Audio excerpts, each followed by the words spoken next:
एक छोटे से गांव में दो बहनें रहती थी, मेहक और आयशा। दोनों एक माँ की बेटियां, लेकिन किस्मत ने दोनों को अलग रंग दिया था। देखो देखो, काली कलूटी आ गई। इसे कौन पसंद करेगा? मैं ऐसी क्यों हूँ? इसका रंग देखो, इसका रिश्ता कौन करेगा? बेटा सब अल्लाह की देन है। अम्मी, क्या मैं बुरी हूँ? आप इस लड़की की बात कर रहे थे? इसका रंग तो काला है, मुझे तो प्यारी सी बहू चाहिए। गौरी की अड़ा और शफकात ने सबको इम्प्रेस कर दिया।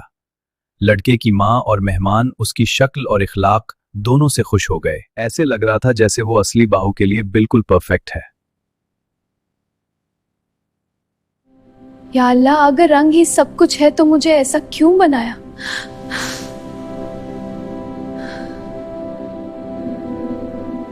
आयशा हर छोटी छोटी बात में दूसरों की हेल्प करती थी। लोग सिर्फ उसका रंग देखते रहे, लेकिन अल्लाह ने उसके दिल को देखा और अरमान ने भी उसका खूबसूरत दिल महसूस किया। हमें आयशा पसंद है उसके इखलाक की वजह से।